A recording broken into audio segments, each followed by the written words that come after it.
अस्सलाम वालेकुम नाज़रीन। इस एपिसोड के शुरुआत में हम देखते हैं बोर्सा में सुल्तान की तलवार फ्लावियोस की गर्दन पे होती है तो फ्लावियोस कहता है, जिस अल्लाह ने तुम्हें मेरे हाथ से बचाया, क्या वो मुझे नहीं बचाएगा। ये सुनते साथ ही सुल्तान तलवार पीछे कर लेते हैं। फातिमा समेत सब हक्के बक्के रह जाते हैं। सुल्तान कहते हैं, मुझे जिस अल्लाह ने बचाया है वो यकीनन तुम्हें भी बचाएगा। ये कहते साथ ही सुल्तान तलवार मियान में डाल देते हैं और पूछते हैं, तुम बताओ कि यहाँ क्यों आए हो। फ्लावियोस कहता है, तुम्हें खबरदार करने के लिए। सुल्तान पूछते हैं, किससे खबरदार करने के लिए। फ्लावियोस कहता है, तुम्हारे और तुम्हारी रियासत के खिलाफ दोनों तरफ से बिछाए गए जाल से आगाह करने के लिए। सुल्तान पूछते हैं, वो कौन है। ये सुनते साथ ही शाहीन शाह, औची और सरदार दलेजा परेशान हो जाते हैं। फ्लावियोस कहता है, दमीर खान का बाप कभी भी मुज़ाकरात नहीं चाहता था। उसका बेटा तुम्हें ताशपिनार के करीब गात लगाकर फंसाएगा, शहजादी एस्पोर्चा के हुक्म पे। वो समझता है कि मैं उसका साथ दूंगा। ये सुन के सुल्तान कहते हैं, तो इसका मतलब है कि ताशपिनार में सिर्फ हमें ही मदऊ नहीं किया गया। ये दमीर खान की तरफ से कोई ऐसी गद्दारी नहीं जिसकी हमें तवक्को ना हो। दूसरी बात क्या है जो तुमने कही। फ्लावियोस कहता है, शहजादी एस्पोर्चा डैफ्ने से मिलने वाली मुखबरी की बुनियाद पे नीलुफर को कैद कर लेगी।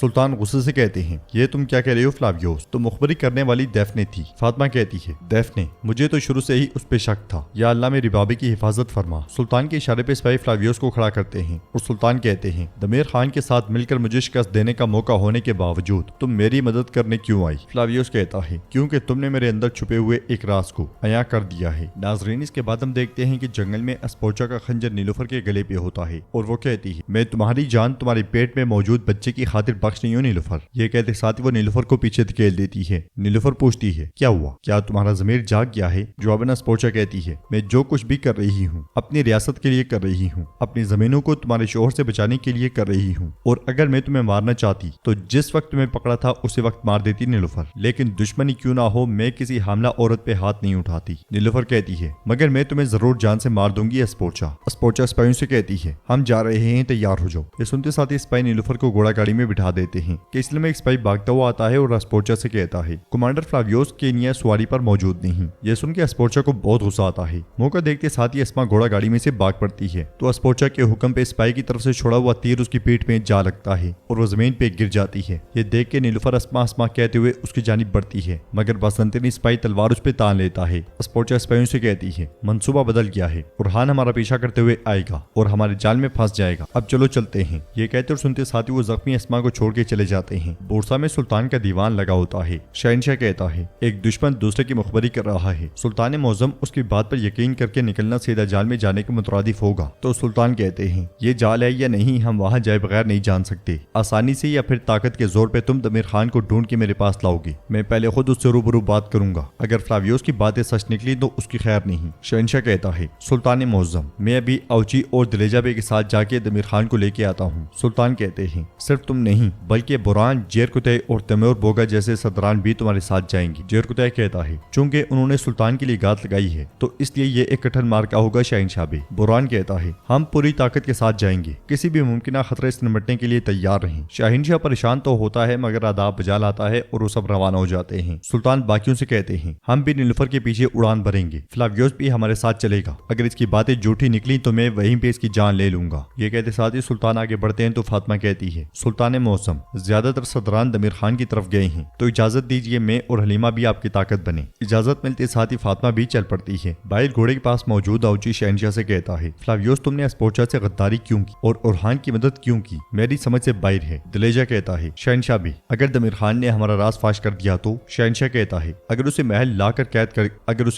कैद कर दिया गया तो ये मुमकिन है कि वो अपनी जान बचाने के लिए हमारा नाम लेकर हमें आग में झोंक दे। यगीत गुस्से से कहता है, हमें आपने किस मुसीबत में फंसा दिया है बाबा। शहनशाह कहता है, तुम ये सोचोगे इस शिकंजे से अपनी जान कैसे बचाओगे। हम दमीर खान को बोरसा लाए जाने से रोकने के लिए जो बंद पड़ा करेंगे, इसमें तैमूर बोगा, जेरकुतै और बुरहान की जान लेना भी शामिल है। सामने बुरहान, तैमूर बोगा और जेरकुतै भी तैयार हो रहे होते हैं। शहनशाह की बात सुन के यगीत को बहुत गुस्सा आता है और वो सब वहाँ से रवाना हो जाते हैं। दूसरी तरफ एक मुकाम पे पहुंच के एस्पोर्चा रुक जाती है तो नीलुफर कहती है, बुरहान तुम्हारा जाल तुम्हीं पे उलट देगा एस्पोर्चा। तो एस्पोर्चा कहती है, हम देखेंगे, लेकिन जब बुरहान मेरे बिछाए जाल में फंसेगा तो तुम भी इसी तरह बैठकर तमाशा देखोगी। ये कहते साथ ही एस्पोर्चा खंजर निकाल के डैफ्ने की रस्सियां काट डालती है। डैफ्ने मुस्कुराते हुए घोड़ा गाड़ी से उतर जाती है तो नीलुफर ये देखते हुए कहती है, क्या। एस्पोर्चा डैफ्ने से कहती है, फ्लावियोस ने हमसे गद्दारी की है, वो बुरहान के साथ मिल गया है, अब खेल खत्म हो चुका है। डैफ्ने। नीलुफर कहती है, डैफ्ने तुम ऐसा कैसे कर सकती हो। वो डैफ्ने की जानिब बढ़ने की कोशिश करती है मगर सिपाही उसे रोक लेते हैं। डैफ्ने कहती है, मैंने نے روم کا انتخاب کیا نیلوفر، تمہاری طرح کسی بکریوں کے چرواہے کا نہیں۔ اسپوچا کہتی ہے فلاویوس نے بھی ترکو کو چن لیا ہے، اس کا مطلب ہے اس کے رگوں میں دوڑتے ہوئے ترک خون کو آخرکار اپنی منزل مل ہی گئی، لیکن میں اس کی اس غداری کو کبھی فراموش نہیں کروں گی۔ دیفنے پوچھتی ہے کیا فلاویوس ترک ہے؟ یہ کیسے ہو سکتا ہے؟ اسپوچا کہتی ہے جو خنجر لٹکا ہے وہ کیچاک خنجر ہے، یعنی ترک خنجر۔ دیفنے کہتی ہے یہ خون کی وجہ سے نہیں، وہ بھی ہولوفیرا کی طرح ہے، اس نے محبت کی خاطر ایسا کیا۔ فلاویوس کو فاطمہ سے محبت ہے، احمق عاشق۔ یہ سن کے نیلوفر کہتی ہے تم کیا بکواس کر رہی ہو؟ دیفنے کہتی ہے بہن تم نے مجھے بہت کمزور سمجھ لیا تھا، تمہیں کیا خبر کہ میں اور کیا کیا جانتی ہوں۔ یہ سن کے نیلوفر پریشان ہو جاتی ہے۔ ناظرین اس کے بعد ہم دیکھتے ہیں کہ درمیان میں گونجا اور علاؤالدین مہمت کے سامنے موجود ہوتے ہیں۔ مہمت کہتا ہے تم بھی آ گئی ہو گونجا؟ تو گونجا کہتی ہے جب آپ نے اسے قبول کر ہی لیا ہے تو میں نے سوچا آ کر اس دوری کو ختم کر دوں۔ بھائی جان کیا اب یہ دوری ختم ہو جائے گی؟ مہمت آگے بڑھ کے اسے گلے لگا لیتا ہے تو گونجا بہت خوش ہوتی ہے۔ مہمت کہتا ہے تم ٹھیک تو ہو نا، تمہیں کچھ ہوا تو نہیں؟ گونجا کہتی ہے میں ٹھیک ہوں۔ علاؤالدین کہتا ہے بالکل ٹھیک ہے، خدا کا شکر ہے، ہمارے پیچھے لگے ان کتوں نے ہمارا کچھ نہیں بگاڑا۔ گونجا کو انجانے میں خطرے میں ڈالنے پہ حیران ہو کیا، یا پھر تم صرف میرے جنازے کا انتظار کر رہے تھے مہمت؟ تو گونجا اپنے بھائی سے سوال کرتے ہوئے کہتی ہے بھائی جان کیا ہمارے پیچھے ان کتوں کو تم نے بھیجا تھا؟ مہمت کہتا ہے تم اور کیا امید کر سکتی تھی گونجا، جس نے ہمارا سر شرم سے جھکا دیا، کیا ہم اس کے لیے اپنی باہیں پھیلا دیتے؟ مجھے تو دراصل تمہاری لاش کا انتظار تھا علاؤالدین، میں نہیں چاہتا تھا کہ میرے محل میں خون خرابہ ہو۔ یہ سن کے گونجا کو بہت دکھ ہوتا ہے اور علاؤالدین اس سے کہتا ہے لیکن تمہارے کتے یہ کام نہ کر سکے، بزدل مہمت۔ یہ سن کے مہمت پلٹتا ہے اور علاؤالدین کو مکہ مارتے ہوئے کہتا ہے تمہاری یہ مجال؟ وہ دوسری بار ہاتھ اٹھاتا ہے تو علاؤالدین جوابی وار کرتا ہے۔